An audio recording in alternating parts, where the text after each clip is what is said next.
Good evening, everyone. There we go. Welcome to the Longmont Museum. I'm Eric Mason, the museum director, and thank you all so much for coming out for what's going to be a great program tonight. I'd like to thank a few of the folks that make our programming possible: the Scientific and Cultural Facilities District, the Stewart Family Foundation, the Friends of the Longmont Museum, and of course, our museum members. Do we have any members with us tonight? Great. Thank you all so much. We could not do what we do without your support. As you may have noticed, our expansion is getting close to being done on the outside, and we are thrilled to announce that the construction fences will be coming down and the full parking lot will be available in time for our summer concert series starting in June. We've got some work yet to do on the inside of the building, so our exhibit galleries will start opening up in October, so mark your calendars for that.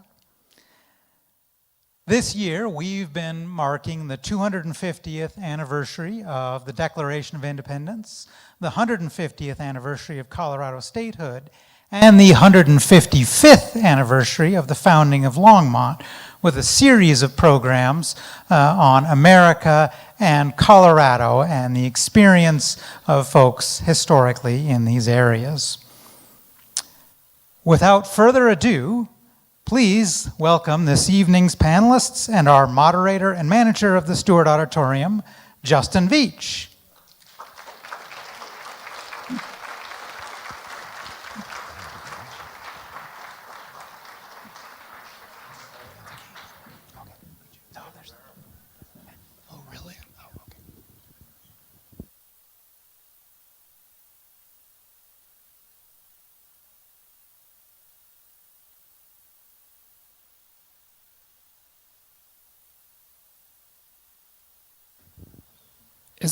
Is that what I do? I talk into this thing? Hi, thanks for coming. Hey, Caleb, could you bring down the lights just a tad for us? Make it a little more, I don't know, atmospheric, comfortable?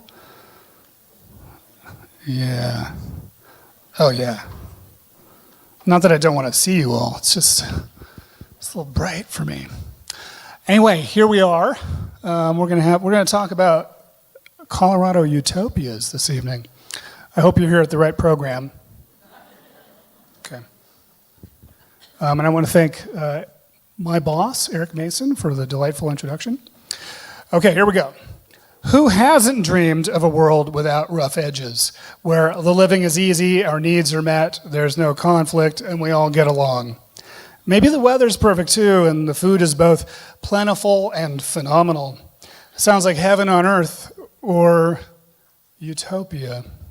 The term was coined by the English lawyer, judge, social philosopher, author, statesman, theologian, and noted Renaissance humorist Sir Thomas More, who I might add was also venerated by the Catholic Church as a martyr and saint and served King Henry VIII as Lord Chancellor, in case you didn't know. In his 1516 book, Utopia, More describes an imaginary island state designed as a perfect communal society, in satirical contrast to the corrupt European politics of the 16th century.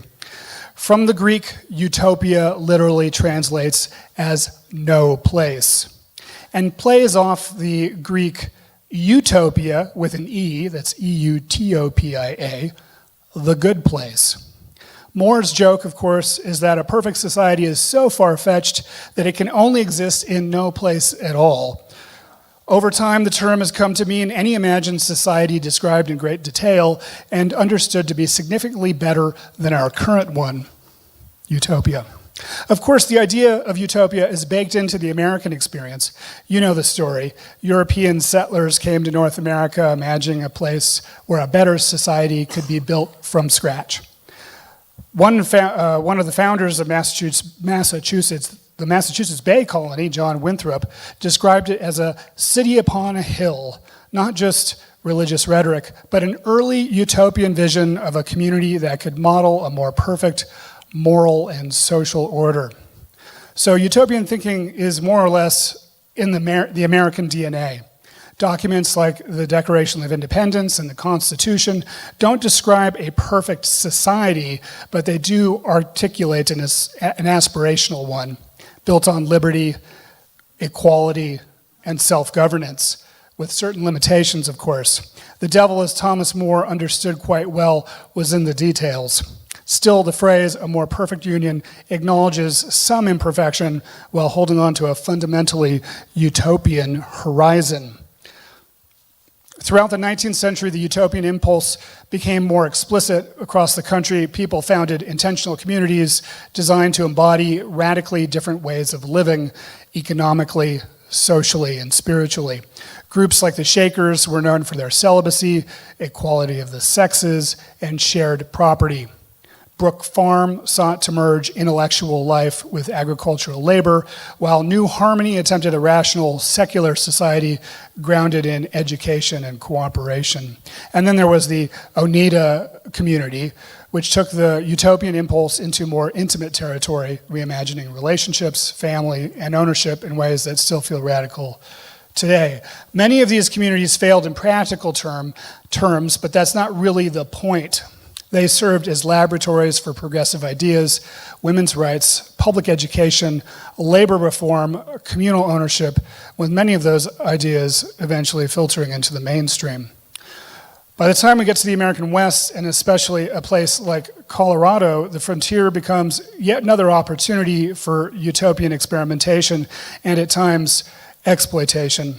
The distance from established institutions combined with economic opportunity and geographic isolation made it a fertile ground for people trying to build alternative ways of living at the expense of the original inhabitants of this vast place we call the West, of course. What's the saying? One person's utopia is another person's displacement? When we talk about Colorado utopias, we're not talking about something marginal or eccentric. We're talking about a recurring American instinct to look at the world as it is, decide it's insufficient, and try, however imperfectly, to build something better and hopefully more inclusive. Here with us this evening we are three people who know a thing or two, possibly maybe even three or four, when it comes to Colorado and some attempts at founding communities based on utopian ideals. On the far left there we have Chris Bowles, a fourth-generation Coloradan with deep roots in Weld and Morgan counties. He grew up in northeastern Colorado and attended CU Boulder as an undergrad, majoring in anthropology.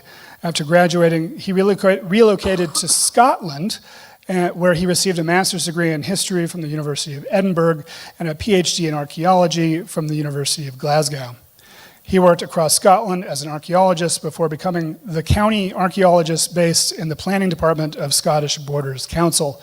Over his 11 years there, he helped preserve a number of important archaeological sites, worked with community groups to uncover their heritage, and took part in a variety of other local and national projects. He, his wife, and kids moved back to Colorado in late 2020, and Chris took up work with History Colorado, becoming the Deputy State Historic Preservation Officer and Director of the State Historical Fund.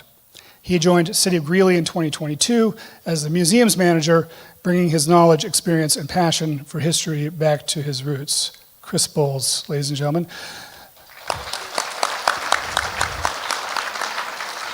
And then in the center here we have our very own Elizabeth Beaudoin. She's the curator of history for the Longmont Museum. She oversees the museum's archive and historic collections and manages research requests on local history. Maybe you've encountered her in the archives upstairs at some point. She has 15 years experience in museums and nonprofits. She previously served as the curator for the city of Broomfield and the Broomfield Veterans Museum. Originally from New England, she also has held positions at the Maine Maritime Museum, Historic New England, Fort Ticonderoga, and the Enfield Shaker Museum. She holds a master's in art history from the University of Massachusetts, Amherst, and a bachelor's in art history from the University of New Hampshire. She lives in Longmont with her two dogs, Teddy and Daisy. Last but surely not least, we have Jason Hanson. He's the Chief Creative Officer and Director of Interpretation and Research at History Colorado. He has led the development of numerous exhibitions around the state, written widely about Colorado history on topics such as water use, the origins of the American workplace, gender roles in utopian communities, and beer, of course. He is also a commissioner on the state's America 250 Colorado 150 Commission and works closely with Colorado State Historians Council as the Deputy State Historian. Prior to joining the State Historical Organization in 2016, he was a member of the research faculty at the Center of the American West at CU Boulder. Hi, Jason. Well, Chris, why don't we kind of start with the earliest utopian-based community that we'll be talking about this evening. What can you tell us about this place called Greeley? Is this working? It is. Wonderful. Yeah, and let's see. Oh, slides work. Fantastic. Yeah, I can tell you quite a bit about Greeley. And everything you mentioned about, utopia and all the wonderful things that they were promised, it really smells like sounds like Greeley, right? It's exactly what Greeley's all about. Well, Greeley starts out as an experiment on a national scale, and by that I mean its first kind of inkling was born on the brains of two men. The first one here is the famous Horace Greeley, who was the owner and editor of the New York Tribune, which was the biggest name in news at the time. This is the Rupert Murdoch of his day. And he was one of the most influential Americans in America at the time, having convinced or helped convince Abraham Lincoln to do the Emancipation Proclamation, having been a big proponent of abolitionism. Well, his other side hustle was socialism. And Greeley, from a very early age, sort of in his teens and early 20s, he encountered deep poverty. He moved from his home in New Hampshire to New York right at the beginning of this new thing that really hadn't happened to America before, which was a depression. And that depression in the 1830s caused unbelievable torment in society, particularly amongst the lower classes, as these things tend to do. And Greeley was one of them. He was trying to become a journalist. He was trying to, put his feet on a path, but he was really poor in doing that as a struggling writer. And because of that, I think he naturally fell into. There's some background as well about how his family in New England were situated, but he fell into this mode of thinking of the redistribution of wealth. And it was also a period in which other people were thinking along these lines. The French in particular were starting to really develop a lot of theories around socialism. And Horace Greeley, his experiences and then his eventual rise to success kind of coincided with each other. To make him, I think, a newspaper editor with real heart. He was always editorializing. He had one of the most editorialized papers in the country, and he actually kicked off what I would call kind of shock journalism, and it kind of created an arms race, which led to the creation of the New York Herald and the New York Times. Because he was not shy about expressing his belief in what America should be.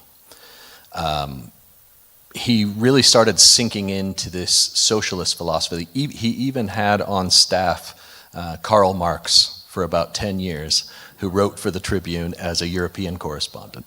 So he was he was pretty progressive, but he also was a big believer in America. He felt it in his bones that America could be better. This towards a more perfect union idiom. That he was all about that. So he really bought into the views of a French philosopher named Charles Fourier, who was a believer in communities that were based on hard work, cooperation, and basically communal living, with giant communal kitchens and all of that. And so this Fourierism and it started taking shape alongside the Shaker movement and all these other associationist movements, became a kind of a driving force in his life. However, it was interrupted briefly by the Civil War. He had also been this fierce abolitionist, and so the Civil War, being a battle for civil rights, took up a lot of his time and his energy.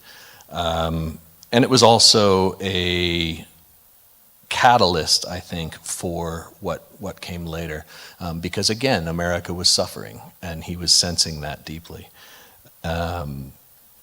We also have, at the end of the war, him trying to hire a new stable of reporters, because he's old by this point, and he's just worked himself to the bone.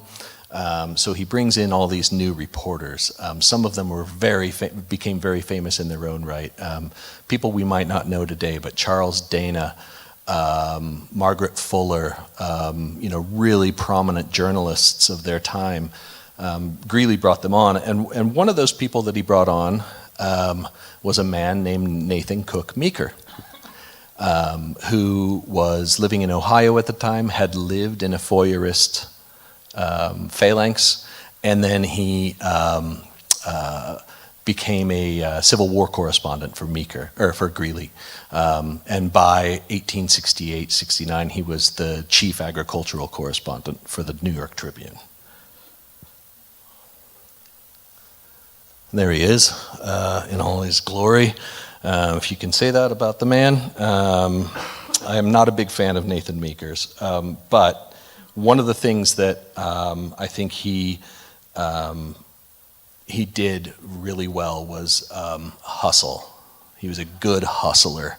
And he was sent on assignment out to visit the Mormons in Salt Lake City by Horace Greeley.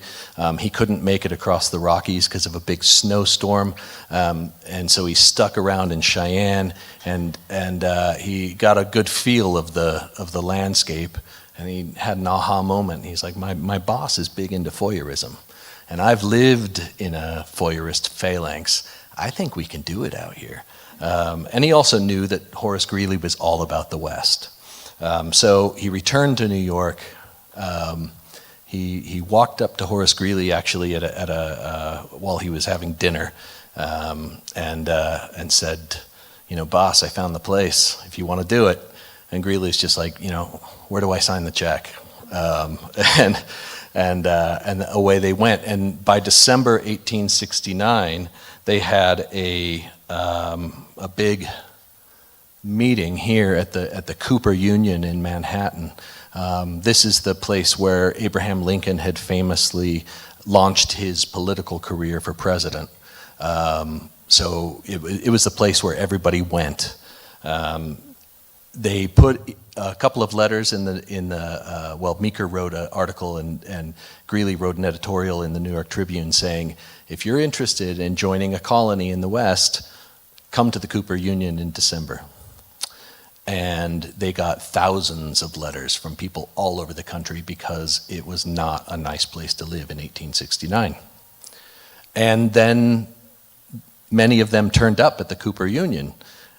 And there they established, by agreement of the masses, a new colony that they were going to form called the Union Colony. And the Union Colony Company was formed with Horace Greeley as treasurer, Nathan Meeker as president, a couple of scouts, I guess you could call them, General Cameron of Cameron's Pass fame, and H.T. West.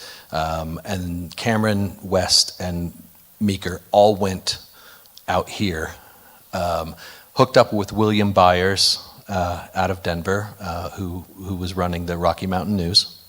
And Byers said, I know the perfect place for you.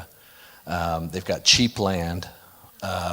It's all government land or railroad land. And they settled on the confluence of the Cache la Poudre and South Platte. And that's where the land was purchased to create Greeley. And it was,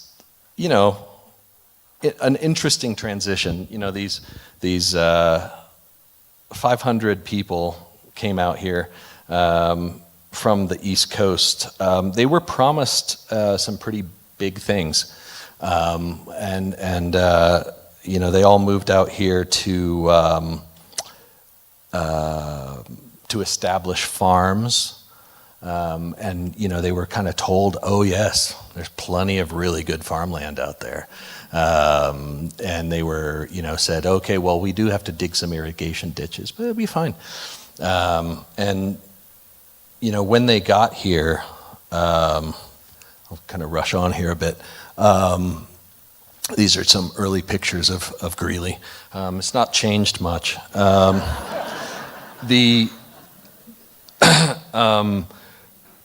What they encountered was dust and cactuses and jackrabbits. Nothing that they could farm. They brought over hundreds and hundreds of trees from the East Coast. Every single one died. They had to dig this irrigation ditch from Windsor all the way to south of Greeley. Miles and miles of irrigation ditch. The number 3 ditch, they had planned 3, they only built 2, the 2 and 3. 1 never got built. All of that was an enormous labor-intensive process where they couldn't farm in that first summer, and anyway, whatever they did plant died. It was a pretty miserable existence. There's an early example of a downtown house. They left in droves in that first year. There were 500 to 1,000 who arrived in Greeley that first year. Half of them left. They were fed up. And a lot of them were very vocal because Greeley was this experiment that had been put out in national press. And they let people know that Greeley was not what was promised. The debts were piling up and people were angry, and then booze started leaking in. Temperance was a key fundamental principle of one of these utopian colonies. And the booze was coming in, and they were just trying to Katie bar the door. And a tavern showed up right on the edge of town near Modern Evans and mysteriously burned down. Some say because Ralph Meeker, Nathan's son, had led a bunch of youths to go burn down the tavern. So, yes. So this is an extract quickly from a poem by one of the first colonists, a German guy, and it's pretty funny. It's a hilarious poem, and it's basically saying, we were promised everything. We packed up from our slum in New York, and we came all the way out to Greeley, and we stayed in the Hotel de Comfort, which was actually a stable that they had created for people to have a roof over their head while they were digging out their dugouts. And they all called it the Hotel de Comfort, right? Anyway, it's a conversation between this man and a grasshopper sitting on a railroad track, and they're just in despair looking at each other. And then his wife, the Frau, comes up and she says, "Why don't we get out of here? This is horrible." It's pretty funny. It's a hilarious poem. Anyway, and then Horace Greeley dies in 1872, 2 years after the colony was founded. He runs for president against President Grant for his second term. He gets his life handed to him, and he dies heartbroken.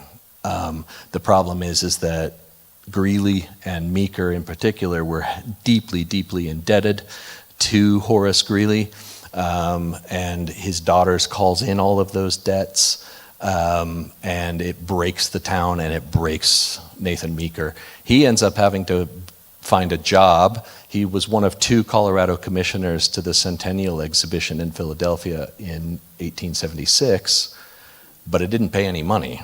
So he had fame, he just didn't have fortune. And so he ended up having to settle for a job as Indian agent on the western slope at the White River, and the rest is history. He was totally ill-suited to running a town. He was totally ill-suited to running an Indian agency, and he lost his life as a result, and the lives of 10 Greeleyites who traveled there with him. So that's Greeley. I'll leave it there. Thank you.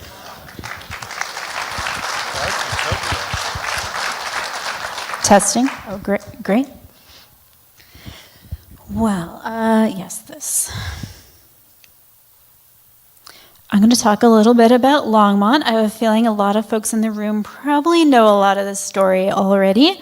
But for those who are new here, this is the kind of the story of the Chicago, Colorado colony, which eventually became Longmont. I just wanted to set the stage here of why at this time, like why 1870. I think it's very easy for us to envision any kind of colony as a group of people coming into kind of a pristine wilderness, which is not the case here. In 1859, a gold rush in Colorado brings 100,000 settlers from the east into the area. There's, of course, naturally tensions with the people already here. The white settlers quickly take on a genocide mindset. There was a real belief that Native Americans weren't going to survive into a future that looked very European. It comes to a head with the Sand Creek Massacre, of which some of the earliest folks that were in this region before the Chicago, Colorado colony came out were involved in, including Morris Coffin, who writes about this. I encourage you to check his writings out to learn more about that moment.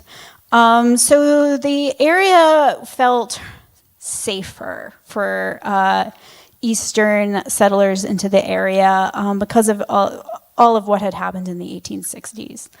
There was also the Homestead Act, which was offering very cheap, low-cost land in the area for those who had come out here and work it. There were advances in irrigation with the ditch building. It was certainly still a hefty lift to build ditches. I was just trying to look up a little bit more about the oligarchy ditch. It is 12 feet wide. And I'm like, yeah, I guess it is kind of like 12 feet wide. And it runs for 30 miles. So this is not any undertaking. But really, Colorado had been written off as the Great American Desert in the early 19th century. And what really allows this area to be used as farmland is the irrigation and our proximity to the mountains. The railroads had already crisscrossed America, and they came as far as close to this area as 8 miles to what is now Longmont. So you weren't going over in the country in a covered wagon. It was fairly quick and easy with the train. And the Civil War ended, which that was a big moment for this country. There was a little bit of an economic dip shortly after the Civil War, and it just felt like a moment in which to make big changes.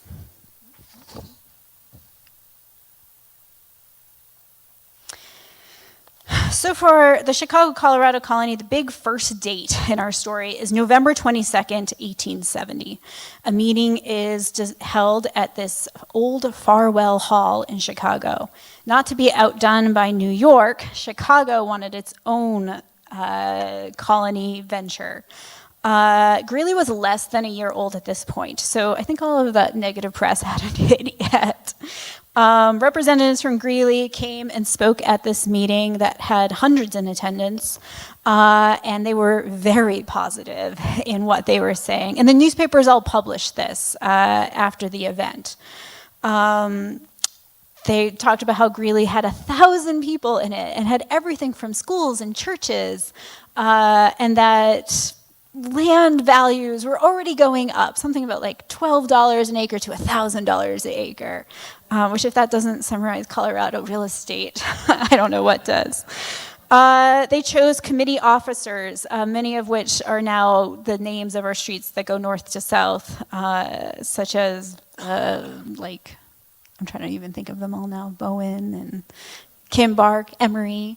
And the editor of the Chicago Tribune was also part of that original committee that put this together. And so, of course, he already showed it, this photo. So, of course, they were maybe promising or being a little too optimistic with their promises, considering Greeley looked like this. And they drew up this map. Many of you may have seen this map. It's now kind of been put in bronze over at 5th and Main in front of St. Stephen's. You can see the date is November 22nd, 1870, so they hadn't even picked a location yet. They just knew they were coming to Colorado, and probably somewhere on the Front Range, but they didn't know exactly where. There was even talks about just joining Greeley, like just adding on to what had already been built. But what I love about this map is they're already thinking about a downtown center core surrounded by agricultural land. They are also, you can see those irrigation ditches bringing water into the area. They've got 2 lakes planned and 3 parks. The park movement was already underway. Central Park in New York was like less than 10 years old. So you're already thinking about a dense city of sorts that was accommodating free space for and also access to open areas of nature. Mm-hmm. Membership was, so initial membership fee of $5 was due to join the colony. Many people signed up that night. And then a final payment of $150 membership fee got you a piece of land in the city. That could be anywhere from 5 to 40 acres, and for a small additional fee, you could have both a farmstead as well as a commercial space in that downtown core. Some of the other talking points, I would say about, at least according to what the newspapers were publishing, about 70% of the talk was all about agriculture and how great the land was for growing things, how many bushels you could get out of an acre, how large of a beet you could get. How the only thing that they were like, fruit doesn't really grow very well there, but they were promising that the land would do better than Indiana and Illinois, which, I don't know, that place is pretty fertile over there. The fact that there were no trees, you don't have to cut down trees and remove big boulders like you have to do in New England. And ditch building will be really easy because it's, there's no trees and it's flat and there's like a nice slope from the mountains. They use words like inexhaustible a lot about how there's so much land, there's so much water in the mountains that you could never run out. They talk a lot about mining camps, so that the mining that was happening in the mountains had already brought quite a few people into the area, and that they were looking to buy food, and that you could get 3, 4, 5 times more for your crops in the mining camps as you could back east. And it's just an overall opportunity for young families to create wealth. That this could be a place that, and if you were wealthy and you brought your money to build industry, you would do well. Some additional talking points that were outside of agriculture. The idea of coming together as a colony, the thought would be that as a group, not only could you get things done faster, and you would have a kind of built-in commercial base to buy products and eat food and start businesses, but the community would help combat isolation and loneliness. You weren't going at it just as your individual family. You would have a social center, you would have churches, you would have schools. They even talked about a library in that very first meeting. They highlighted the 300 days of sun and the beautiful scenery. The dry air for good health can't be underestimated here. This is my kind of just by reading, there's a book called They Came to Stay that was written in the 70s based on the memories. It's like a compilation of memories from those early settlers. And I would say about 20-30% of those folks had at least one person in their family that was suffering from tuberculosis. And oftentimes it was the breadwinner, the father, that was been diagnosed with tuberculosis. And in the east, where it's cold and it's wet and drafty, the tuberculosis just can grow in that kind of climate. So there was some belief, some truth to the fact that the dry air could at least help with the symptoms of tuberculosis. There was even some promises that it could cure it.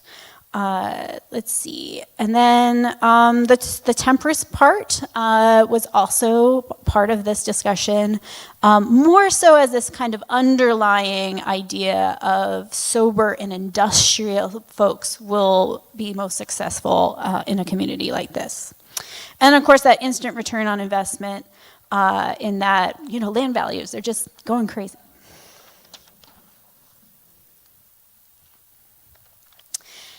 And I just wanted to highlight one little piece from General Cameron, who was named as the Vice President and Manager of the Greeley Colony at this November 22nd meeting.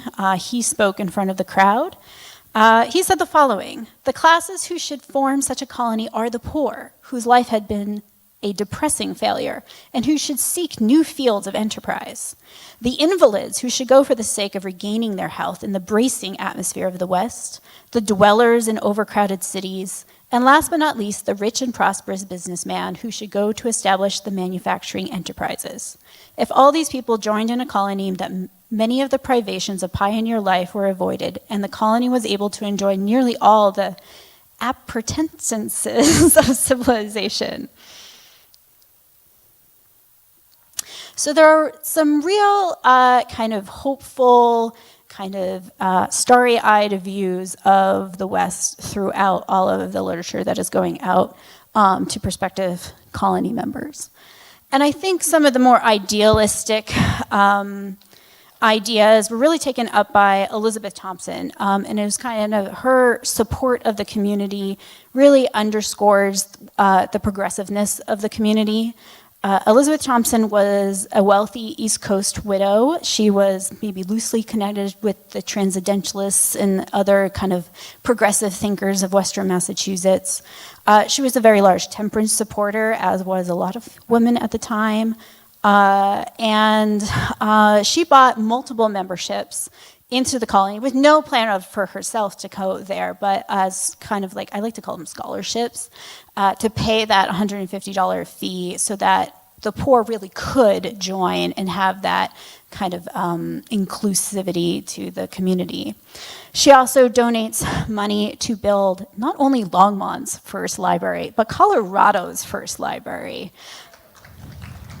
as well as books and prints as part of that collection. And she does visit. She visits in June of 1871, and they had only been here for a few months. They celebrate with a strawberry festival. And on her train, I guess she brings those books and prints with her.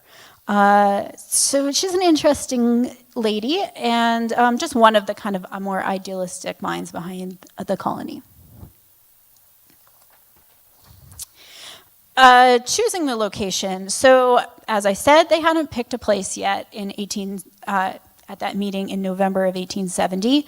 A group of men were chosen to go out to Colorado and kind of scope out the area. Go see Greeley, go out to Boulder, go see what's out in the area and pick a spot. We know a lot about this time through the diaries of Seth Terry. He's the gentleman on the screen. They ultimately choose 1 mile north of the existing community of Burlington. And I like to joke that when he stayed in Burlington, he was originally from Connecticut, although he had moved to Chicago. It happened to be sunny and warm, and he had the windows open in January. And I think to any New Englander, it's like, maybe this is a good spot. The proximity to the St. Vrain and Left Hand Creek was also a large factor, just being able to be near a source of water. They were, by being 1 mile north, they were above the floodplain. They were warned by some of the folks who had already been here that just a few years earlier there had been a large flood around that river and creek.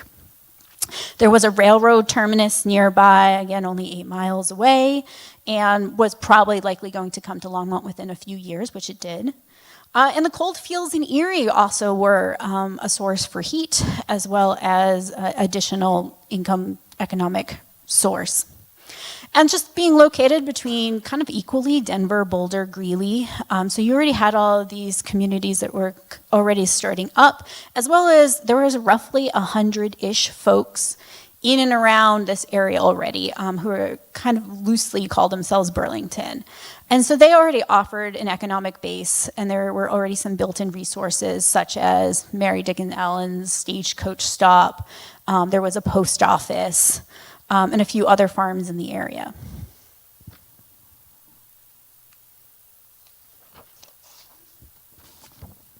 So they start coming in, and I had the date on here, March of 1871. So let's see, they have their first meeting in November, and then they're out here in January and February looking to pick a spot. And as of February, they incorporate as a colony, and then they start arriving in March and April. And within roughly that month and a half, 100 people show up in the new town of Longmont. There's a lot of debate about what to call Longmont. They thought about Collier, who was one of the major kind of visionaries behind the colony. They thought about naming it after many of the other founders. But they ended up with Longmont because of the views of Long's Peak. And there was one newspaper article that said something about everyone is like doing well in Longmont except for they're laughing at the name. We are the only Longmont in the United States. They immediately start building houses, properties, pitch tents while they do this. What we're looking at is actually a picture from the 1890s showing this, what it says, the produce exchange. This is what was called the colony house. So the early colonists gathered together they quickly build this large kind of dormitory style so that people have at least a roof over their head while they're building their new farmsteads and such. A lot of the homes that they build are quite small at first, and then they kind of add on. And over the years, sometimes they'll tear those down, maybe turn them into a barn, build a nicer house, maybe a brick house.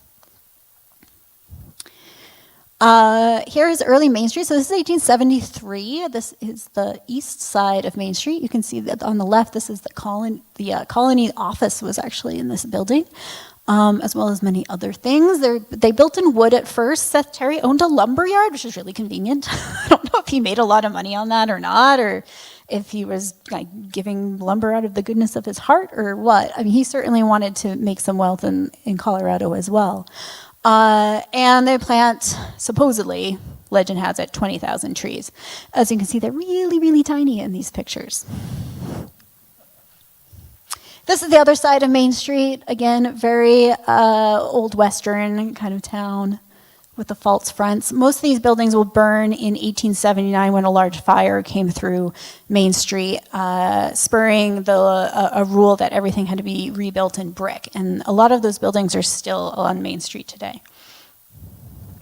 And another really early view of Longmont from 1873, this one's showing Library Hall, so that library that Elizabeth Thompson funded. And so what we're doing, we're looking at the west. This is basically the west side. Library Hall, it still stands as an apartment building now. We look at it on our west side walking tour. So that's Pratt Street. It gives you an idea of just kind of how open everything was. And finally, get through all my notes here. One of the last newspaper articles that was published in this particular book that I was reading to prepare for this was in July 25th, 1871. We now just have about 500 persons in our colony. 9/10 of these intend to remain, mean business, and are actively involved in profitable pursuits. Scores have come here partially or wholly on account of their failing health, and usually they are. I think I have a typo here. And usually they are entirely or partially restored. Some have come to make money by investment and are doing it. I am prepared to say of it confidently it is a success. And it was published in the Rocky Mountain News, so it wasn't like they were way over on the East Coast. I think it was a little harder to lie. We had this great lithograph from just a few years in. There was a little bit of growing pains. The kind of treasurer for the colony did some kind of tricky math where he was selling multiple lots to different people, or the same lot to multiple people, and then pocketing the differences. He disappears with a bunch of the colony's money, which kind of leaves them hanging for a while. The cost of building ditches ended up being way higher than they thought it would be.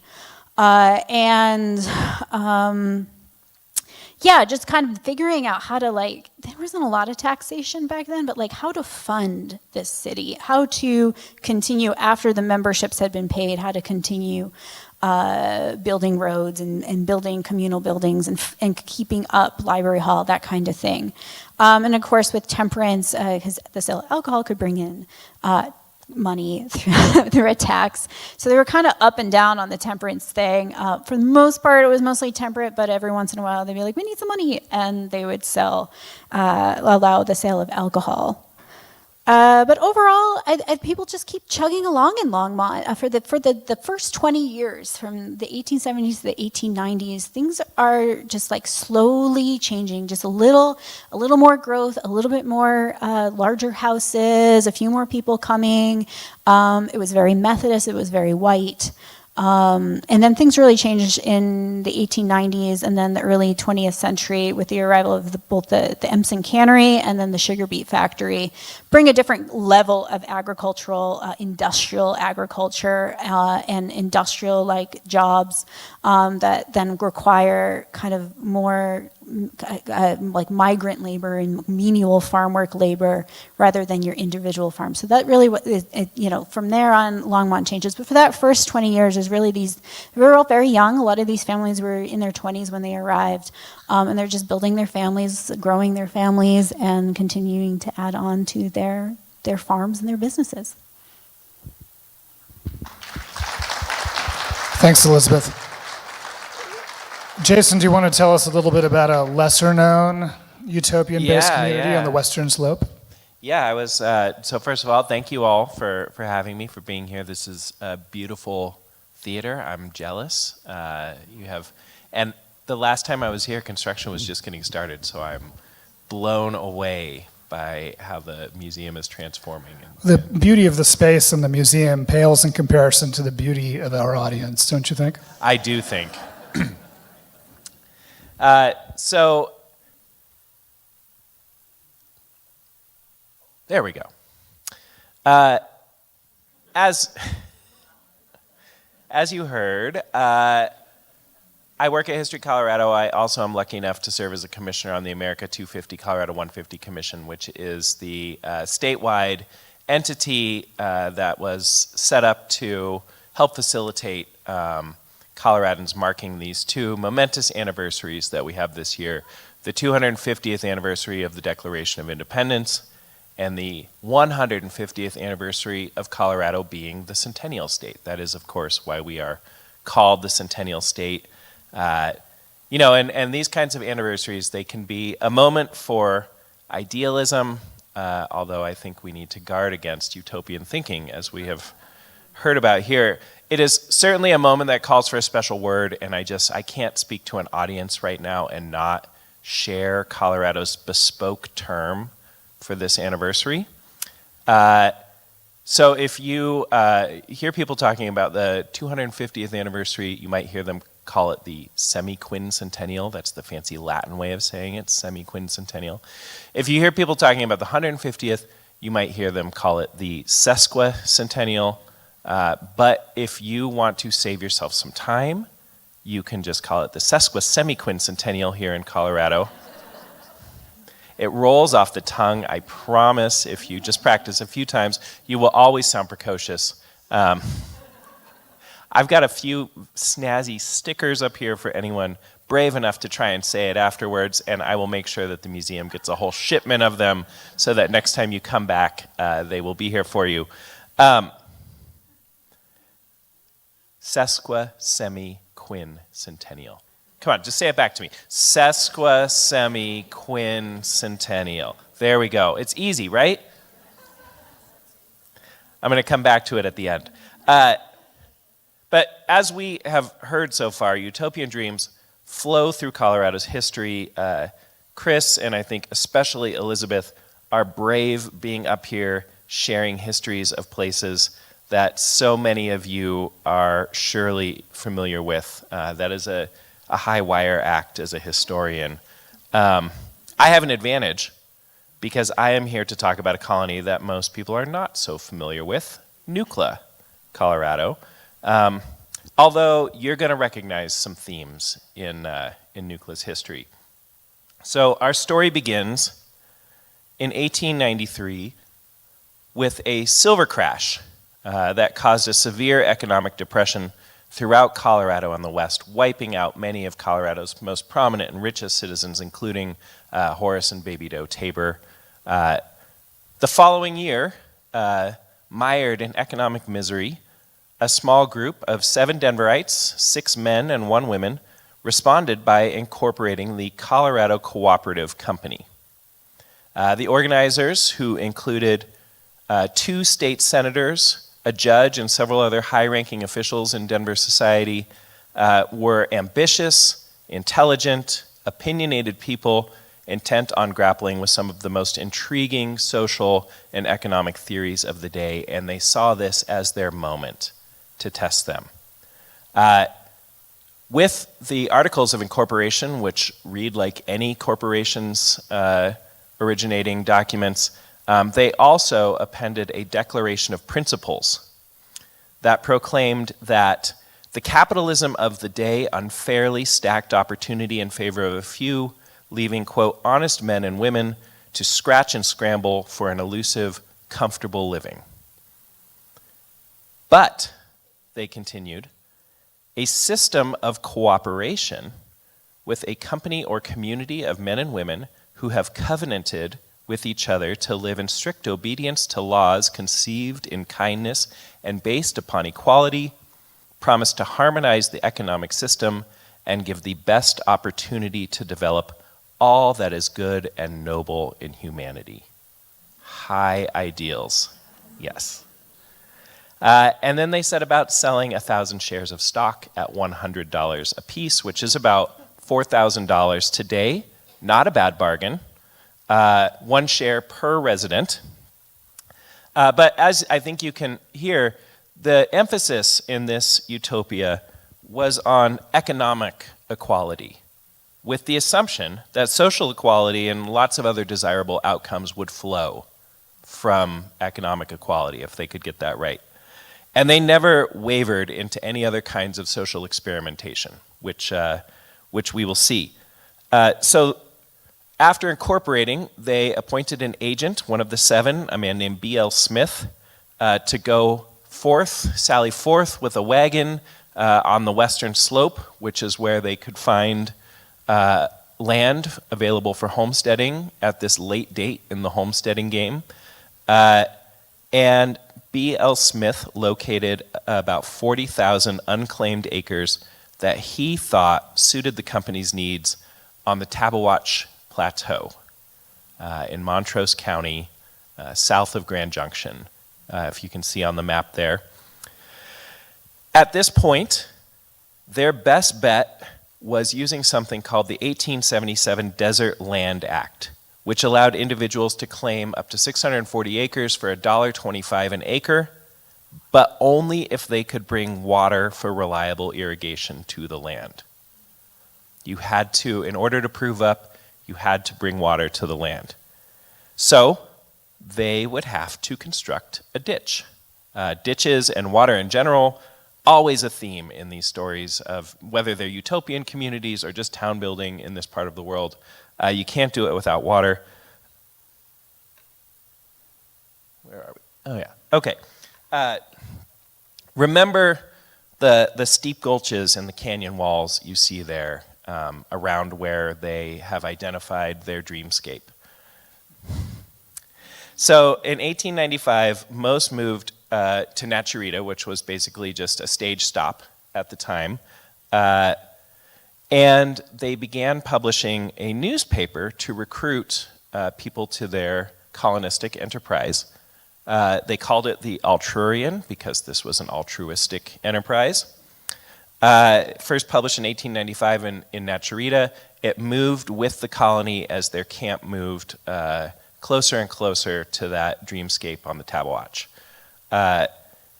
They spent those first couple of years surveying a line for that ditch, and their best bet, they decided, was going 15 miles upstream on the San Miguel River to take water out of the river at that point and to gradually bring it up, rise it up higher and higher so that it could get above the riverbed and onto that plateau, which was sitting on one of those mesa tops above the river.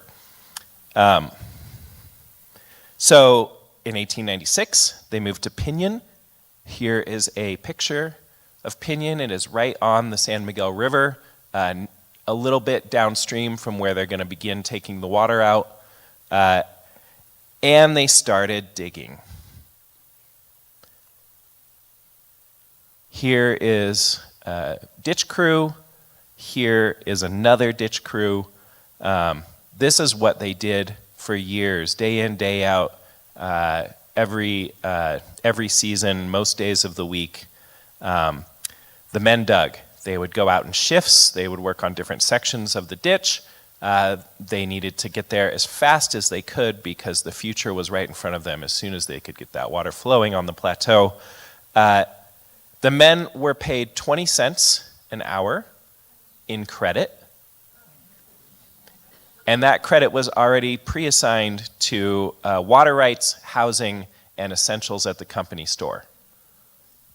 It was a cooperative enterprise, and so they weren't pocketing any of this money. They were just working to get the necessities that they needed. And also, it wasn't all digging. They had to carry the water up from the riverbed. In order to do that, they had to build wooden flumes clinging to canyon walls. You can still see the remnants of some of these in the region. I don't know how they did it, like mountain goats, middle of a canyon wall face. They would have these wooden conveyances, flumes, that would just run right alongside the wall. Or even more impressive, trestles across canyons that really were true feats of engineering. This is the Cottonwood Trestle. When it was completed in 1903, it was thought to be the highest trestle of this type in the world. This picture is from an engineering journal that came out to study it. So very impressive work. The men were busy digging ditches, and like I said, this was a colony that was focused on cooperation to achieve economic equality and was assuming that other types of equality would flow from it. And so women were expected to work in the name of economic equality. You can see some of them there. But if they were expecting their lives to change in any way, they were disappointed, and we actually have lots of journal entries expressing that disappointment today, as well as some veiled jokes and so forth in the Altrurian whenever the women got to submit their own articles. They got 20 cents an hour as well, but their work was what people thought of at the time as traditional women's work, like cooking, and cooking was always beans. They ate beans so much that the colonists called them ditch builders. Laundry, there's some articles in the Altrurian where the editor says, hey, it would be great if the women of the camp would start a laundry because there's all these single men who don't know how to do the laundry. And the women actually waited several months to respond and then wrote a very diplomatic answer that basically said laundry is considered the hardest job a woman does, and most of us didn't even do it for ourselves when we were living elsewhere, and we don't really want to start a laundry for you. But if you can raise enough money, we'll do it. They let that fundraising campaign go on for a few months, and then they put another article in the paper that said, the women have decided that we would rather put the money toward a carpet loom. Yeah. We will be weaving carpets instead. Maybe most difficultly, the women had to run the boarding houses for all those single men. This is many of the colony's residents standing outside of one of those boarding houses in Piñon. There were several women who their daughters later talked about they never seemed to recover from their time running the boarding house. Because this was, of course, all while maintaining the houses for their own families. But despite the difficulties, the hardships, the feats of engineering, they persisted, and in 1904, they did complete the ditch 15 miles across the landscape up onto the plateau, and people moved their homes, literally moved their whole houses. They disassembled them in Piñon and moved them up to the new community, which they called Nucla, as an expression of hope that it would be the nucleus of a new cooperative society. And for a time, the colony thrived. You can see there a few years after the first houses are going up, and then about a decade after that, the colony is doing well. And today, the water still flows through the Colorado Cooperative Ditch. It is one of the oldest water rights in that part of the state, a very secure source of water for the agricultural industries that depend on it. But the cooperative society dried up pretty quickly after the ditch was completed, as mining operations appeared on the horizon just beyond the fields, because as it turns out, and as the founders were very clear at the beginning, the ditch was a cooperative effort, but the community was always a corporation.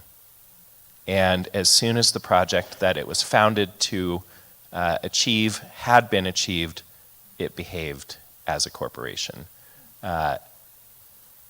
I'm happy to talk more about Nucla. I wanted to keep this light and brief because I knew I was going to be up against people who were talking about places that you know and care about.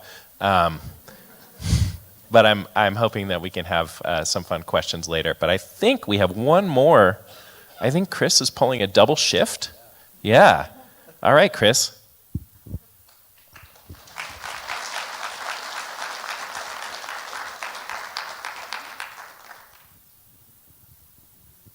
Okay, so I'm back. So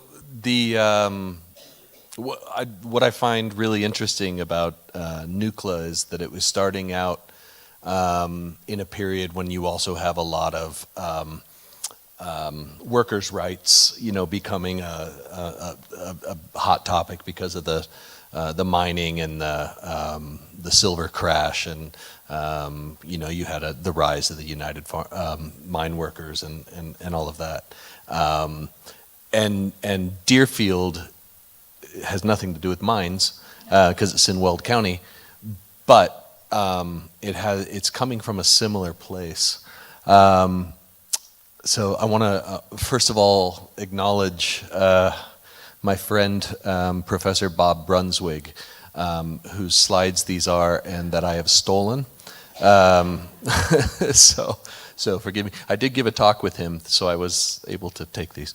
But Dearfield is a very special place, and when I was asked to present on Dearfield, I didn't really appreciate why I was asked to present on Dearfield until I started really digging into kind of what a utopia is.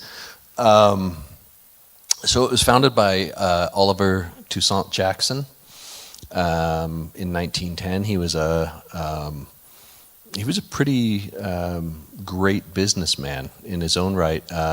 He had owned and operated 2 restaurants in Boulder, and he was the first manager of the Boulder Chautauqua,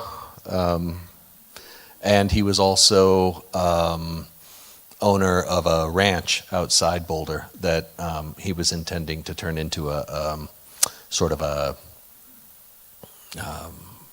kind of just a haven for people out of Denver to to come and enjoy themselves, a recreation area. So he had a lot of his own, personal successes, but he was also, interestingly, a courier for several Colorado governors. And so he was traveling all over the state, experiencing, all of the issues that were in the state. Denver in particular really upset him. It was, in this early 20th century when redlining was coming in, the community of 5 Points was redlined into a largely African American district where they couldn't get jobs or businesses outside that area. That really upset him. And he was also reading the works of Booker T. Washington in this period. And he was very heavily influenced by Booker T. And I'll mention that again here in a moment. But in 1910, he asked his boss, the governor, whether he could help him, think through how to create a community for folks in 5 Points and elsewhere who might want to, share with him a self-sufficient society. And he ended up buying up some land. So he bought some land near the Empire Reservoir on the Lincoln Highway, about 20 miles east of Greeley. Unlike all the other 3 colonies we've been talking about, he could not get water. Even though he was right next to a reservoir, he could not get water from that reservoir. And he was also about a mile south of a ditch, and he couldn't get water from that ditch because of prior rights. So he intended to have this as a dry land agricultural community. And then he, being a businessman, knew intuitively that the best way to get this place up and running was to boost it. So he was holding fairs, he was holding ice cream socials, he was a caterer. So he could do these things really easily, barbecues. And this is something that's only come to light in recent years, when our museum were donated some ledgers, some of his ledgers. He was also on the phone, not really, but he was writing a lot of people a lot, and he was in communication. It looks like with half of 5 Points, if not more. He was communicating with everybody there, saying, "Hey, I'm creating this colony, self-sufficient agricultural community. Would you like to move out here?" But he was also communicating with people in Ohio, which is where he was from originally. Illinois, Kansas, where there's another African American community called Nicodemus. He was communicating all over the place, trying to get people to come out. And similar to all the other colonies, he was promising the world. When reality was, not necessarily there. When Dearfield was finally established, like these other communities, they built a town center, and they started bringing in all of the businesses that they needed, blacksmiths, and stores, but also the social needs of the community, churches, a dance hall, and the like. So they were really trying to build this community. At the same time, he had a gas station by the highway. Oliver Toussaint Jackson did, and also a hotel. So he was anticipating tourism. And there's a picture of one of these post offices. So they spread out, similar to what Greeley did. They had a town center But then they also had a huge area of land around the town center, going to Empire Reservoir and then really far south into some pretty waste land. But they were able to grow quite a lot of crops, and they had a really great period of crop growth because there was a lot of rain at the time between 1910 and about 1925. So they were actually doing really good, so much so that they were able to spread into another community that they christened Chapelton because they started there with a church. And to this day, that's the only cemetery for Dearfield is in what was Chapelton. They established the church. They had a post office there. They had a phone. They had they were trying to get a railroad into there.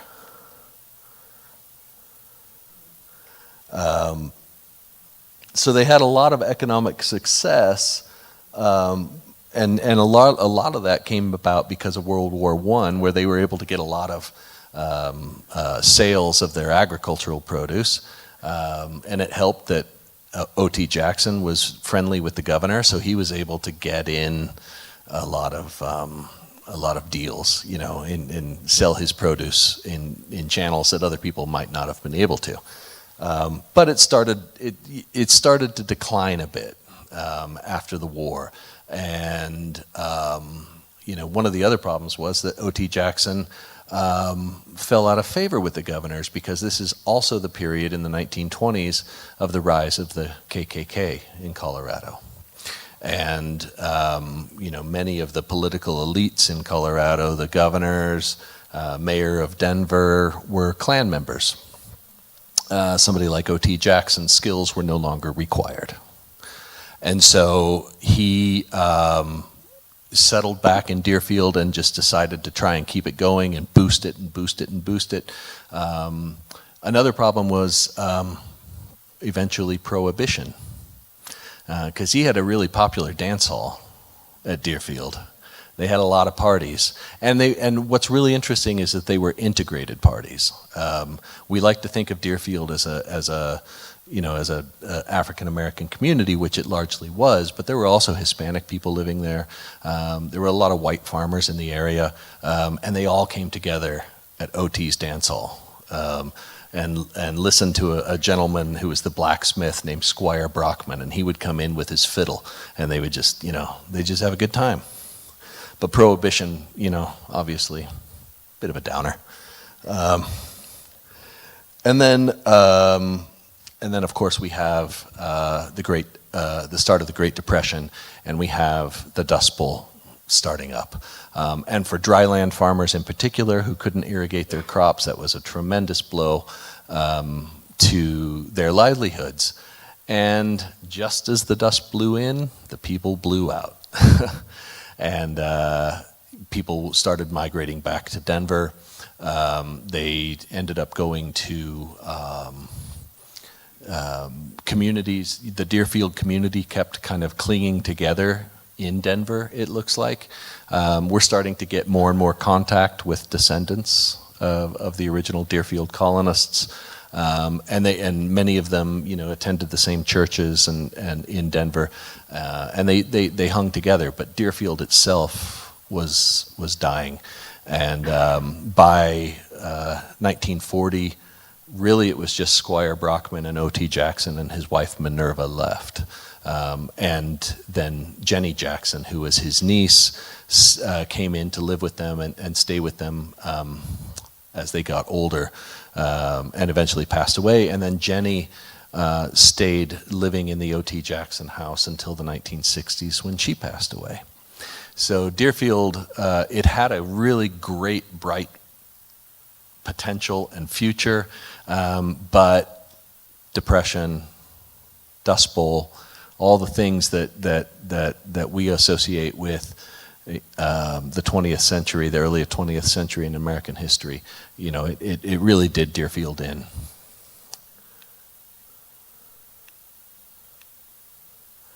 This is just a map showing the enormous size of the Dearfield colony. So up there in the corner is up by the Lincoln Highway, And that's where the settlement is, and that's where you can go see the buildings that are now being refurbished by the Dearfield Preservation Committee and the Black American West Museum. Black American West Museum owns most of that green splodge up there. But all of this is the farmland. And then Chapelton is down there in the southeast corner.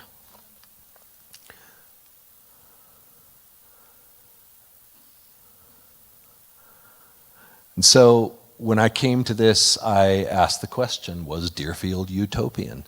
And it surprised me that Booker T. Washington himself was very deeply influenced by utopian movements of earlier decades.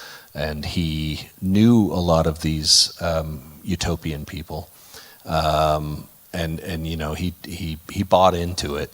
And so he wrote his works on Black self-sufficiency, communities rather than advocacy. He felt that being able to grow a self-sufficient community for African Americans was so much more effective than civil rights advocacy. And so he actually became, you know, sort of him and W.E.B. Du Bois had kind of words with each other. You know, and Booker T, obviously he had the Tuskegee Institute, which still exists. And, you know, he was very influential, especially in Southeast America. But with O.T. Jackson, having read his works, having been thinking about Denver and the hardships in Denver, you know, he was very influenced in turn by Booker T. And so many of these ideals here in the bullet points are the utopian ideals that we find in the other communities. So while it's not considered a utopian community in that that's what they set out to do, like these other communities, it really was. So I'll leave it there. Thanks.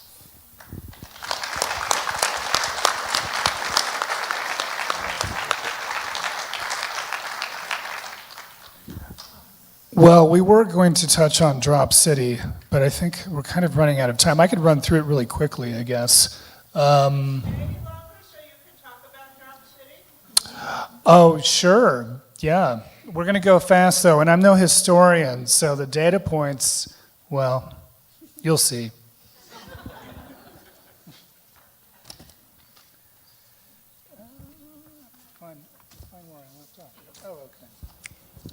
Okay, so there can be no conversation about utopian communities in Colorado without mention of Drop City.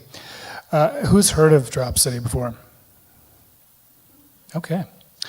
Unfortunately, we don't have a historian with us this evening with any specific expertise on Colorado's most famous failed hippie art commune, Drop City.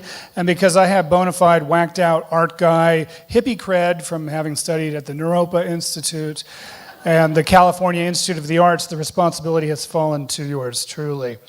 We've been looking at communities that tried, each in their own way, to design a better society.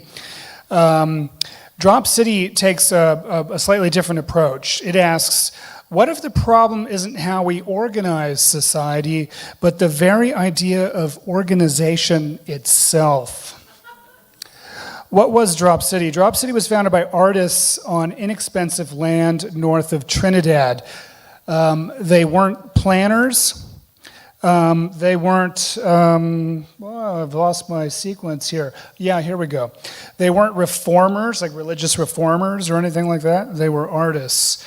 And they weren't trying to improve society so much, they were trying to live outside of it. Drop City grew out of something called the Happenings movement. It was started up by an artist named Alan Caprow, really pretty avant-garde stuff in the 1970s, 60s and 70s. Kind of a precursor to performance art, where the boundary between art and life was intentionally blurred. And as a former performance artist myself, I can kind of testify to this kind of desire to merge these two things. I lived in an art gallery in LA's Chinatown for several years, along with my cat and best friend, business partner, with similar results. The three of us nearly killed each other several times over. But I digress. Instead of making art objects, the artists behind Drop City weren't so much creating a town as a total work of art, a place where life itself was the medium. And one of its signature characteristics was the geodesic dome, inspired by Buckminster Fuller. He actually bestowed a prize, a special recognition from him for their work there. These domes were structures built from scrap materials, oftentimes the roofs of old cars pulled from junkyards.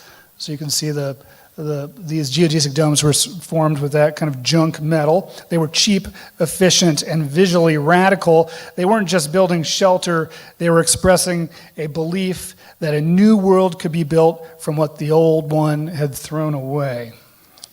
That's kind of refreshing, isn't it? There was no structure, no private property. There was shared labor. Everything was shared, labor and resources. Loose, very loose, non-hierarchical organization there. Emphasis on creativity and openness. But, and this is key, it wasn't tightly structured or well managed. Where Greeley imposed rules and Nuclear relied on cooperation, Drop City tried to eliminate structure altogether. And it really relied upon something much harder to sustain, a shared intention. And this is located just north of Trinidad. There's some kind of vestiges of it left. And what happened next was something kind of Woodstockian. The biggest challenge came from a whole bunch of national media attention all at once, an influx of newcomers, strained resources, and a general breakdown of cohesion. And that started with the 3-day Joy Festival in 1967, often seen as the beginning of the end there, not because of a single dramatic moment, but because it brought in more people than the original vision could hold. And what followed is something we see again and again in utopian communities. The place dissolves, but the ideas spread. By the early 70s, Drop City had largely dissolved. Some moved to Boulder and formed something called the Crisscross Art Cooperative. Others started up communities in other parts of Colorado and northern New Mexico. If you're driving down past the sand dunes towards Taos, you can see geodesic domes kind of spotting the landscape out there. A lot of folks moved out that way. Maybe you know some of them. And then it inspired a lot of early experiments in early sustainability and solar even. So where earlier communities we talked about have tried to answer the question, how do we build a better society? Drop City asked, how much structure can you remove before society just totally falls apart? And maybe that's the thread running through all of these communities, not whether utopia is possible, but how we balance idealism with the realities of living together. So that was a whole lot all at once. And so I have a couple questions for our panelists.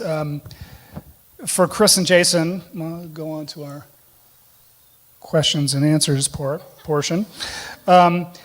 You've both spoken about Greeley, Nuclear, and Dearfield, very different kind of visions of a better society. With varying degrees of success. What do you think remains from those visions today? Is there any legacy of them left? And if so, how do they impact our lived experience today? I mean, Chris, is there anything left of Greeley's kind of original spirit that is kind of palpable there, would you say? Yeah. So Greeley started out it wasn't just a lot of people with good intentions. It was, really bright people, kind of the cream of the crop of New York society and Eastern society. Oh, sorry. Yep. So Greeley was a very innovative place from the beginning. And I think innovation has been part of Greeley's cycle for years, and I joke about the smell of Greeley, but the smell of Greeley was innovation because of this revolution of the cattle industry with the Montforts and feedlots. The ditches still run, and they still irrigate crops. I think some of the people from Greeley. We talked about General Cameron and the foundation of Longmont, but he also helped found Colorado Springs. Jared Bush, or J.R. Bush, Brush.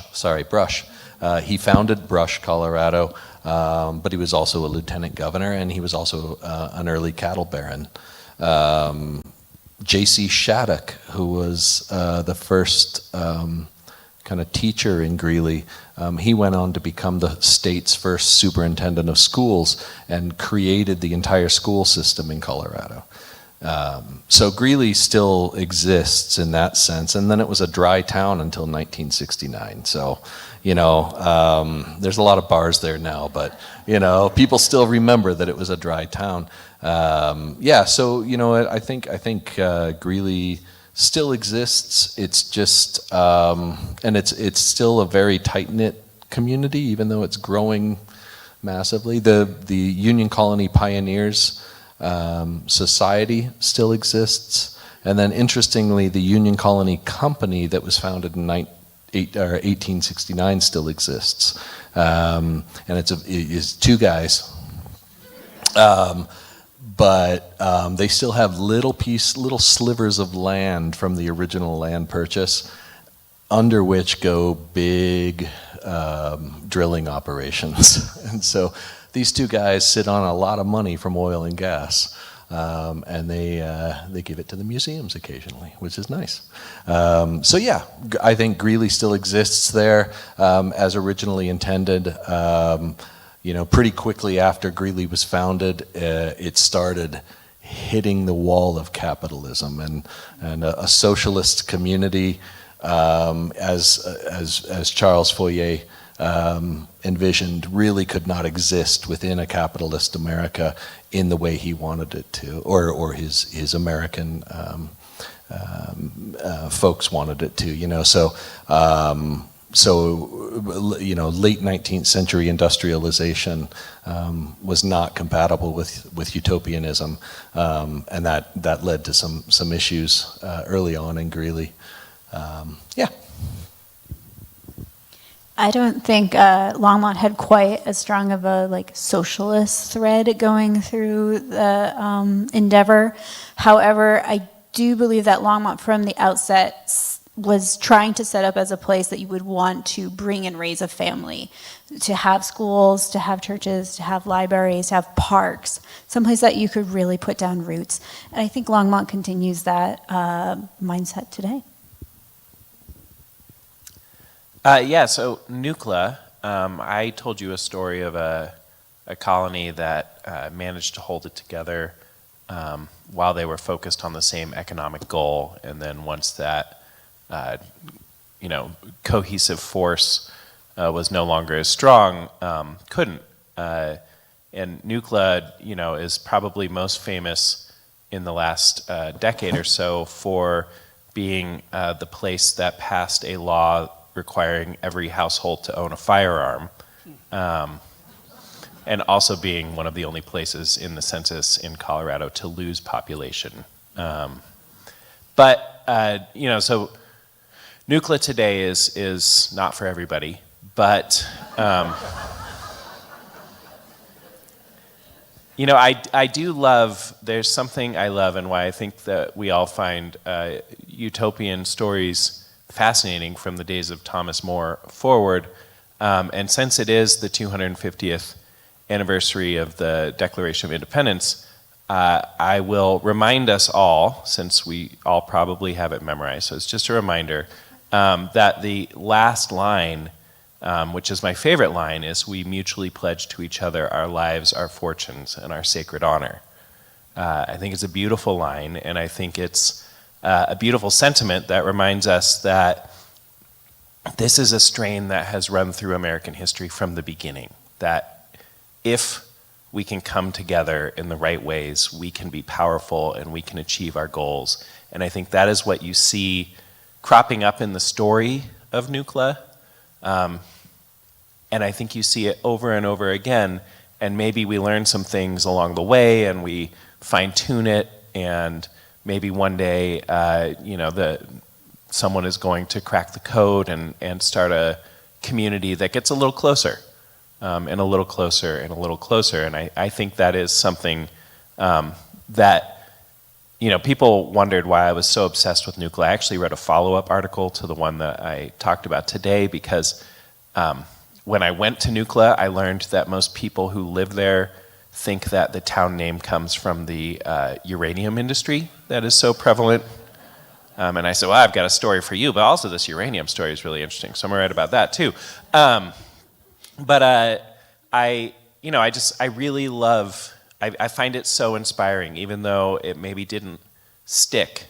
That ditch is still there, and it is still telling us, what these people came together and thought was worth investing more than a decade of their lives in trying to see if they could make it work.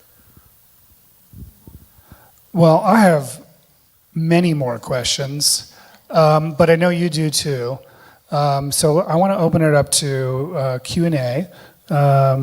Megan has a microphone, and she's going to be running it all over the auditorium. So if you just raise your hand, we'll get a microphone to you. This gentleman over here. Wait, microphone's on its way. Good stretch there. Yeah, thank you for the presentations. They were wonderful. I learned a lot in how different the utopian communities were. But my question is about the rest of the story, the flip side of what you said. And this is about the dystopias in Colorado. I think Chris touched on it at the end, talking about the Ku Klux Klan and so on. But there were the indigenous Americans and the communities in which they lived, the reservations, the schools that were established for acculturation. There were the Japanese communities for the Japanese who were relocated. I understand that there were slaves who were brought here to Colorado at one point. The impoverished communities in San Luis Valley. So I think, you've done a wonderful job with half the story, but I hope when you write the narratives that go up in museums and are an important part of public education and for the children who come there, that you're also talking about the dystopias and doing the historical research. This is for everyone on the panel. Thank you.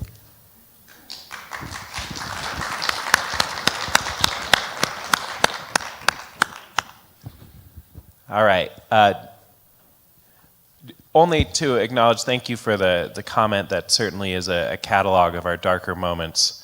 And I would say that, I think we're all well aware of those. It's probably what attracts us to the utopian, because if you're a historian, you spend your time on the dark side more than anywhere else. And if you come to, I think, any of our museums, I can speak for History Colorado, you're going to see stories about the Sand Creek Massacre. You're going to see stories about indigenous enslavement in the San Luis Valley. You're going to see the displacement of tribes from their homelands in all kinds of violent ways. And I think you're right. There's a sort of yin and yang to this. And I think that's what is wonderful about devoting a night to thinking about these people who tried to think, how can we do this better? We had some examples, and no one has figured it out.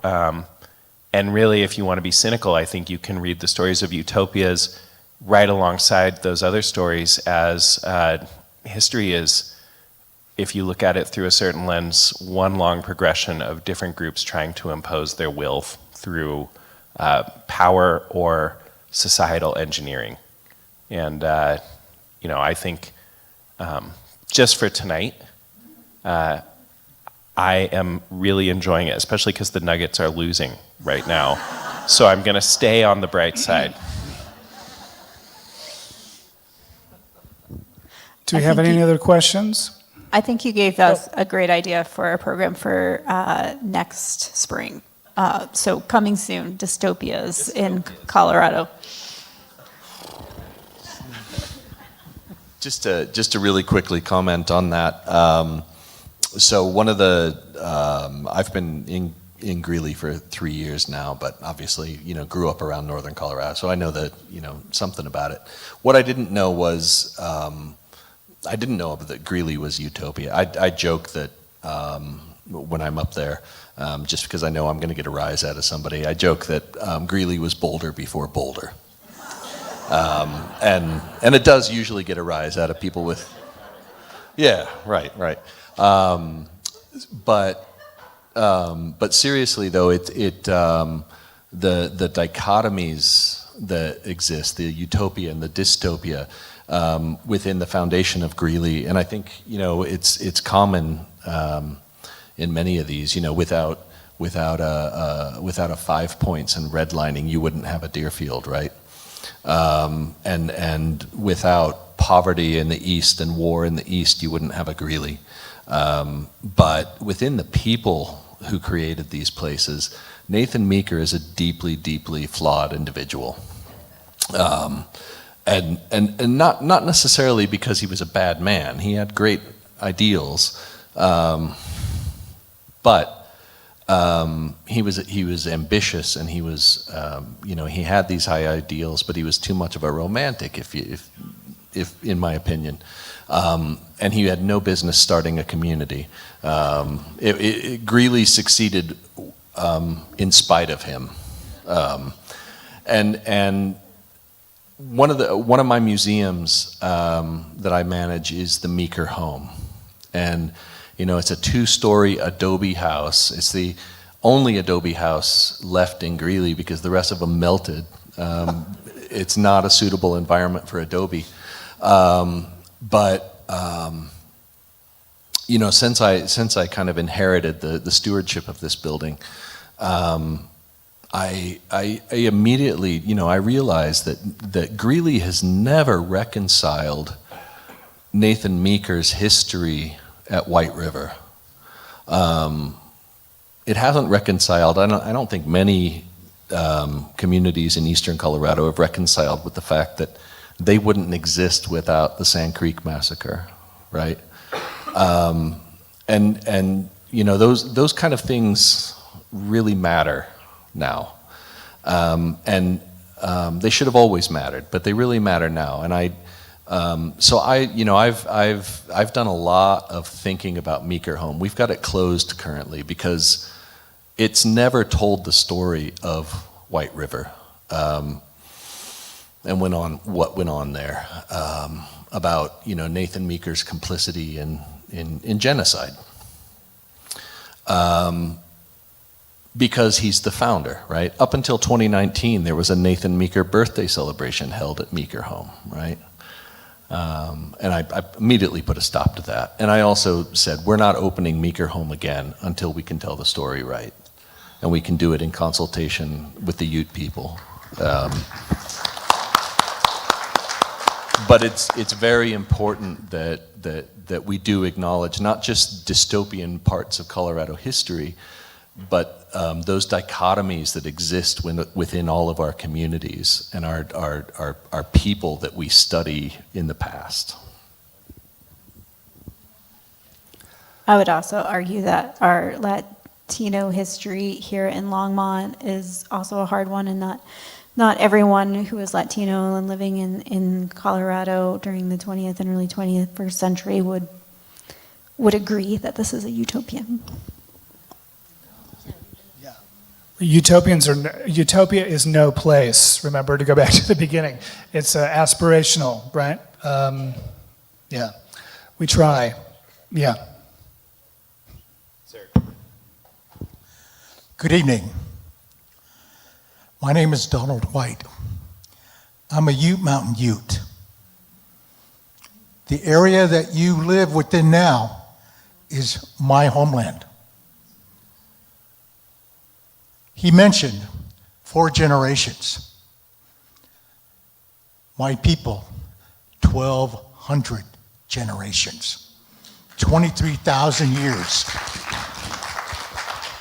In that time frame, we've come to know the land, and we are the land. We mentioned utopia at the beginning, and one of the things that caught my eye or my ears was displacement. You mentioned that. I know displacement. The Arapaho, the Cheyenne, all the other historical tribes know displacement here.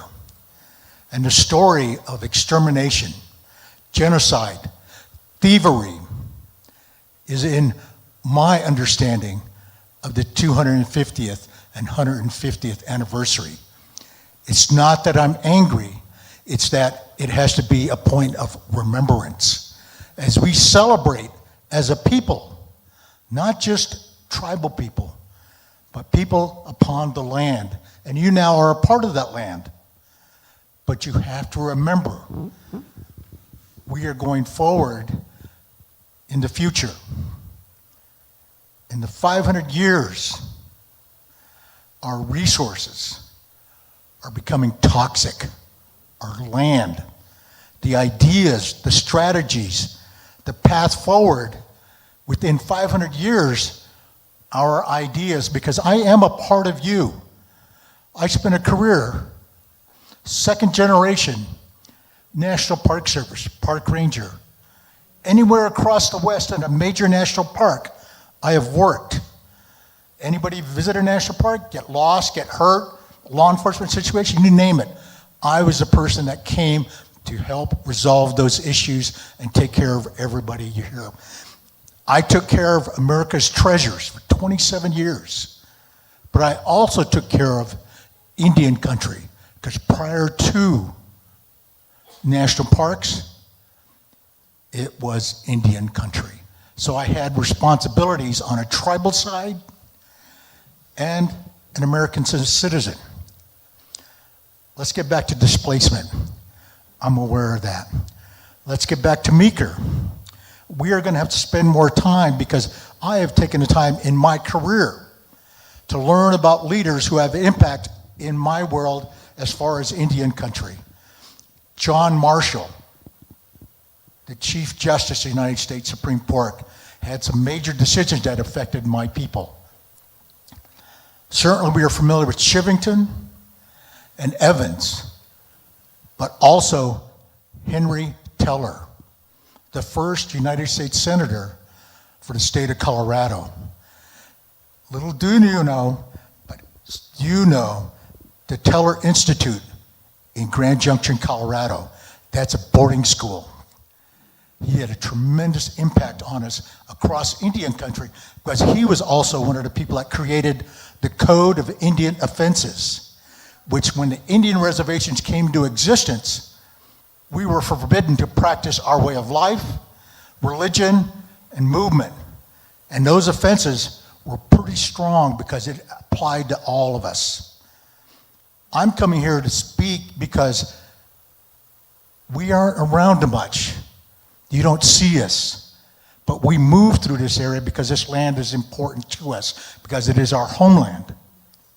And so I'm only taking time to speak about that. One other thing that I wanted to make mention, when he talked about Longmont, and he talked about broken treaties and all of those terms, imagine this. Those of us who own property, and I own property, I'm as apple pie, baseball, as American as the rest of you. Land title. Remember those land title insurance companies that we have to go through and get that process? Remember, treaties are made between nations. Indian country becomes fee land. That's the beginning of people's property, and you go forward to own that land. With broken treaties, did the United States government and people break that contract? Therefore, land title is not correct all the way up to the 1950s, when the Indian Claims Commission comes into existence to try and take care of those title issues. So many places, if you look at it legally, would it be that that land title would not have transferred over if we follow the policies and guidelines of our American principles? I only say this because I love this land. I worked hard to protect all the residents of this land, and I'm just a tribal member. I represent not my tribe or any tribe, but I'm one individual who looks at this land base, and utopia is an interesting thing because I want to understand the transition, and I just am here to add to that body of knowledge, which is very important because this is us. That graphic, as you look at that, reminds me of something similar to that graphic we see about manifest destiny. Where are we in that graphic? I don't see it.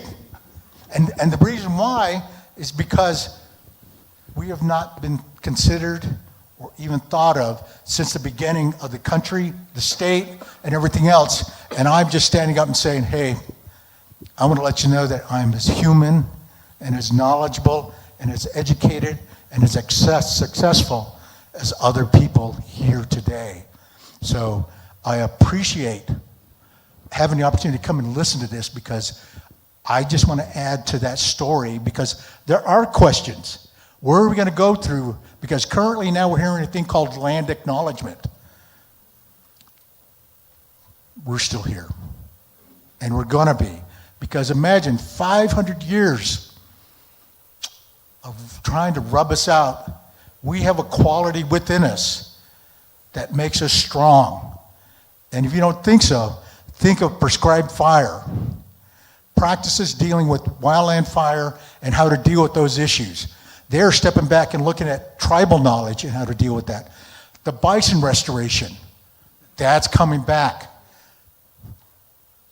There's a couple other things that are going on, but one of the things I'm going to leave with, utopia, my people, the Utes, we practice vertical migration because the land base here has the Rocky Mountains, and probably 4 months, if not 6 months out of the year, we don't have access to the highest points. But as we are in the lowland during the winter season, summertime, we are up high. And we practice following the plant cycle, follow the animal cycle. We weren't savages. We understood the land, and we practice it by utilizing the resources that the Creator provided for us as we see it. The Plains tribes, utopia. If you go anywhere around here, you'll hear about them talking about the bison. Everything comes from the bison. Everything that was made, housing, food, technology, that's a utopia where they found a balance.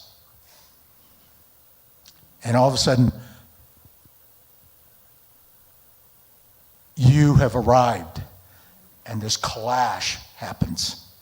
We have been an Indian problem, as they say, since 1550, when they had a Valenoid debate in Spain, when the intellectuals got together and they realized we were a different people in a new world, and we were a problem.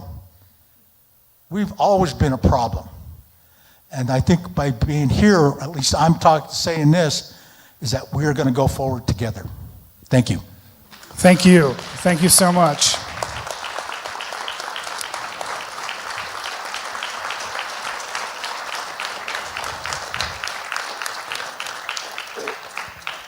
Really appreciate you sharing that with us, and you, sir, are no problem. Thank you for being here. Yeah. Anybody else want to close us out with any comments or words of wisdom? Well, thank you all for joining us, and keep dreaming of a better tomorrow, better communities. You know, we can do better.